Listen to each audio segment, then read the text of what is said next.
नमस्कार दोस्तों, आज मैं कृष्णपाल सिंह सहायक आचार्य भूगोल आपके सामने उपस्थित हूँ एक नए वीडियो के साथ। और आज हम डिस्कस करेंगे पृथ्वी के ऊष्मा बजट के बारे में। पृथ्वी का ऊष्मा बजट, पृथ्वी का ऊष्मा का जो मुख्य स्रोत है वो सौर विकिरण है, अर्थात पृथ्वी अपनी समस्त ऊष्मा सौर विकिरण के द्वारा प्राप्त करती है। और इस सौर विकिरण को पृथ्वी अपने विभिन्न कामों में लेते हुए खर्च करती है। इसी वजह से पृथ्वी पर तापमान उत्पन्न होता है, जिस वजह से पृथ्वी पर समस्त जैव जगत संचालित होता है, समस्त जीवन संभव है। तो आज हम यही बात करेंगे कि पृथ्वी सौर विकिरण से किस प्रकार से ऊष्मा प्राप्त करती है और उस ऊष्मा को किस तरीके से खर्च करती है। यहाँ सामान्य सी बात एक मैं बता देता हूँ कि पृथ्वी जितनी ऊष्मा सूर्य से प्राप्त करती है, उतनी ही समस्त मात्रा की ऊष्मा को पृथ्वी खर्च भी कर देती है। और यही कारण है कि पृथ्वी का एक एवरेज जो टेम्परेचर है, औसत जो ऊष्मा और तापमान का लेवल है, वो लगभग उतना ही बरकरार रहता है जितना निरंतर उसको शुरू से जितना है। तो आज हम इसी ऊष्मा बजट की बात करेंगे। तो पृथ्वी, मान लीजिए सूर्य से प्राप्त ऊष्मा को हम 100 इकाई मान लें कि पृथ्वी को सूर्य से 100 इकाई ऊष्मा प्राप्त हुई। तो ये 100 इकाई ऊष्मा पृथ्वी किस तरीके से खर्च करती है, तो यहाँ हम डिस्कस करेंगे। पूरा डायग्राम बना हुआ है, आप देख सकते हैं। तो पृथ्वी ने 100 इकाई ऊष्मा सौर विकिरण से प्राप्त की। इस 100 इकाई ऊष्मा में से आप देख सकते हैं यहाँ ऊपर की तरफ जो तीर का निशान ऊपर की डायरेक्शन में है, इसका मतलब वो पृथ्वी के द्वारा खर्च की गई ऊष्मा है। और नीचे की तरफ डायरेक्शन में एरो लगा हुआ है, वो पृथ्वी के द्वारा प्राप्त की गई ऊष्मा की मात्रा को इंगित करता है। तो यहाँ हम देख सकते हैं 100 इकाई ऊष्मा पृथ्वी ने सौर विकिरण से प्राप्त की। इन 100 इकाई ऊष्मा में से 35 इकाइयां जो है ऊपर की तरफ तीर है, अर्थात 35 इकाइयां पृथ्वी खर्च कर देती है। किस रूप में, तो वो देखिए धरातल तक पहुंचने से पहले ही 35 इकाई ऊष्मा को लौटा दिया जाता है पृथ्वी के द्वारा इन 3 रूपों में। हम देख सकते हैं यहाँ पर इन 35 इकाई में से 27 इकाई बादलों के द्वारा परावर्तित हो जाती है, अर्थात 27 इकाई ऊष्मा को बादल ऊपरी परत से ही उसको परावर्तित करके वापस लौटा देते हैं। 6 इकाई प्रकीर्णन द्वारा लौटा दी जाती हैं। तो वायुमंडल की जो ठोस धूल के कण और अन्य प्रकार के कण हैं, वो प्रकीर्णन के द्वारा 6 इकाई ऊष्मा को लौटा देते हैं, बिखेर देते हैं और वापस अंतरिक्ष में लौटा देते हैं। और 2 इकाई ऊष्मा जो है हिमाच्छादित क्षेत्रों के द्वारा परावर्तित कर दी जाती है। कि पृथ्वी के द्वारा जो हिमाच्छादित क्षेत्र हैं, जो ध्रुवीय क्षेत्र हैं जहाँ परमानेंट रूप से बर्फ जमा है, या फिर पर्वतीय इलाके ऊंचाई वाले जहाँ पर बर्फ आच्छादित रहती है, तो उन हिमाच्छादित क्षेत्रों के द्वारा 2 इकाई ऊष्मा को लौटा दिया जाता है। तो इस प्रकार से हमारी पृथ्वी 35 इकाई ऊष्मा का बिना कोई उपयोग किए वापस अंतरिक्ष में लौटा देती है। और इसी मात्रा को पृथ्वी के द्वारा बिना काम में ली गई ऊष्मा की परावर्तित मात्रा को ही पृथ्वी का अल्बिडो कहा जाता है। तो ये 100 इकाई ऊष्मा प्राप्त हुई, उसमें से 35 इकाइयां तो पृथ्वी के द्वारा बिना कोई काम में लिए लौटा दी गई। अब शेष इकाइयां कितनी बची? 65 इकाइयां। ये 65 इकाई जो ऊष्मा है, उस 65 इकाई में से आप देख सकते हैं ये 3 का निशान लगा हुआ है और ये लिखा हुआ 14 इकाई वायुमंडल द्वारा अवशोषित। तो इन 65 इकाइयों में से 14 इकाई ऊष्मा वायुमंडल सोख लेता है, अर्थात वायुमंडल में मौजूद जलवाष्प और अन्य विभिन्न प्रकार की जो गैसें हैं, वो 14 इकाई ऊष्मा को अवशोषित कर लेती हैं। तो 65 इकाई में से 14 इकाई ऊष्मा वायुमंडल के द्वारा अवशोषित हो गई।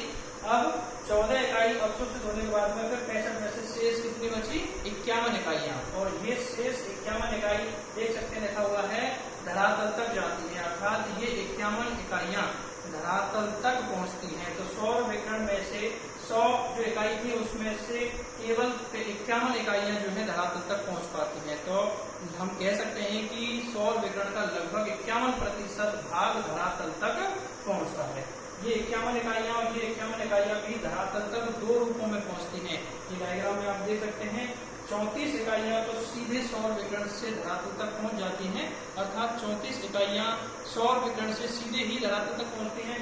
और 17 इकाई वायुमंडल से विस्तृत जवा प्रकाश के रूप में जाती हैं, अर्थात 17 इकाइयां वायुमंडल अवशोषित करके उनको विस्तृत जवा प्रकाश के रूप में परावर्तित करता है, जो धरातल तक पहुंचती है। तो इस प्रकार से 51 इकाइयां 2 रूपों में, 34 इकाइयां सीधे सौर विकिरण से और 17 इकाइयां वायुमंडल द्वारा परावर्तित होकर के विस्तृत जवा प्रकाश के रूप में धरातल तक पहुंचती हैं। तो इस प्रकार से 51 इकाइयां, ये आप देख सकते हैं तीर का निशान, ये धरातल है और ये 51 इकाइयां धरातल तक पहुंचती हैं। अब बात आती है कि पृथ्वी के धरातल ने 51 इकाई सौर विकिरण को प्राप्त किया और उससे धरातल गर्म हुआ। अब ये 51 इकाइयां धरातल के द्वारा किस प्रकार से खर्च की जाएंगी, तो यहाँ इधर हम देख सकते हैं, यहाँ ऊपर की तरफ तीर के निशान लगे हुए हैं, अर्थात ये धरातल के ऊष्मा के खर्च को बताते हैं। तो यहाँ हम देख सकते हैं कि जो 51 इकाइयां धरातल ने प्राप्त की और धरातल उनसे गर्म हुआ, अब उन 51 इकाइयों को धरातल विभिन्न रूपों में खर्च करता है, विभिन्न तरीकों से उसको खर्च करता है। तो इन 51 इकाइयों में से 23 इकाई विकिरण के रूप में खर्च होती है, अर्थात धरातल पार्थिव विकिरण के रूप में 23 इकाइयों को खर्च करता है। पृथ्वी दीर्घ तरंगीय जो विकिरण करती है, जिसे हम पार्थिव विकिरण भी कहते हैं, उस पार्थिव विकिरण के द्वारा 23 इकाई ऊष्मा को खर्च कर दिया जाता है। और यहाँ वापस हम देख सकते हैं तीर का निशान लगा करके ये भी दो रूपों में जा रहा है, अर्थात जो पार्थिव विकिरण है वो पार्थिव विकिरण भी दो हिस्सों के रूप में खर्च हो रहा है। पार्थिव विकिरण जो 23 इकाइयां हैं, 23 इकाइयों में से 17 इकाई तो सीधे ही अंतरिक्ष में जा रही हैं और 6 इकाइयां जो ऊष्मा है वो वायुमंडल के द्वारा बीच में ही रोक ली जाती है, अर्थात पृथ्वी के धरातल से तो पार्थिव विकिरण के रूप में वो खर्च हो गई 23 इकाइयां और उन 23 में से 17 इकाई सीधे लौट गई अंतरिक्ष में और 6 इकाइयों को बीच में ही वायुमंडल ने अवशोषित कर लिया। 9 इकाइयां जो है विक्षोभ और संवहन में खर्च हो जाती है, अर्थात धरातल जिन 51 इकाइयों को प्राप्त करके गर्म होता है तो धरातल के संपर्क में आने वाली जो वायु है वो भी गर्म होती है और गर्म होकर के ऊपर की ओर उठती है और गर्म होकर ऊपर उठती है तो वो जो ऊष्मा है धरातल की ऊष्मा को लेकर के वायुमंडल की ऊपरी परतों में पहुंचा देती है। तो इस प्रकार से ये जो प्रक्रिया है इसको हम संवहन कहते हैं। तो इस संवहन और विक्षोभ के द्वारा धरातल 9 इकाइयां खर्च करता है। तो धरातल की 9 इकाई ऊष्मा विक्षोभ और संवहन में खर्च हो जाती है और 19 इकाई ऊष्मा जो है बाष्पीकरण में खर्च होती है। 19 इकाई ऊष्मा बाष्पीकरण के रूप में, क्योंकि हमारी पृथ्वी के धरातल का लगभग 71% जो भाग है वो जलीय क्षेत्र है और जब सौर विकिरण धरातल पर पड़ता है तो जब जलीय क्षेत्रों में सौर विकिरण प्राप्त होता है तो उससे जल जो है गर्म होता है, बाष्पीकरण की प्रक्रिया स्टार्ट होती है और बाष्पीकरण में ऊष्मा खर्च होती है।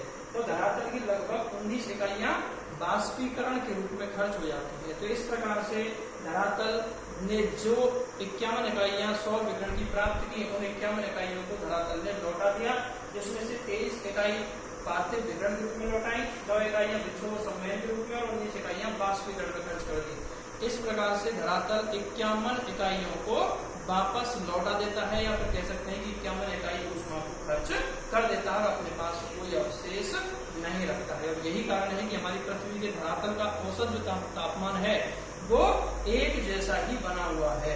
लगातार पिछले 100, 200, 500 सालों से हम बात करें तो उसमें कोई औसत में कोई वृद्धि नहीं हो रही है। उसका मुख्य जो वजह है वो यही है कि पृथ्वी जितनी ऊष्मा प्राप्त करती है उतनी ही ऊष्मा को खर्च कर देती है। तो ये तो रहा हमारे पृथ्वी पर धरातल के द्वारा प्राप्त ऊष्मा। अब हम बात करें वायुमंडल की, वायुमंडल ने कितनी ऊष्मा किस रूप में प्राप्त की और उसको कैसे वो खर्च करता है। तो यहाँ हम देख सकते हैं वायुमंडल के द्वारा प्राप्त ऊष्मा यहाँ दिखाई गई है। तो वायुमंडल द्वारा प्राप्त ऊष्मा कितनी है? 48 इकाई, अर्थात वायुमंडल 48 इकाई ऊष्मा प्राप्त करता है और 48 इकाई भी दो रूपों में प्राप्त करता है। यहाँ भी हम देख सकते थे कि 14 इकाई ऊष्मा वायुमंडल ने सीधे सौर विकिरण से अवशोषित की थी। तो 14 इकाई तो वायुमंडल सीधे सौर विकिरण से अवशोषित करता है और 34 इकाई पार्थिव विकिरण से, अर्थात पृथ्वी के धरातल से जो ऊर्जा लौटी, जो ऊष्मा लौटी, तो उस लौटते हुए विकिरण से 34 इकाइयां जो है वायुमंडल ने रोक ली थी, वायुमंडल ने अवशोषित कर ली थी। और वो 34 इकाइयां यहाँ हम देख सकते हैं कि जो 6 इकाइयां पार्थिव विकिरण से जो 23 खर्च हुई थी, उन 23 में से 6 इकाइयां वायुमंडल द्वारा अवशोषित हुई थी।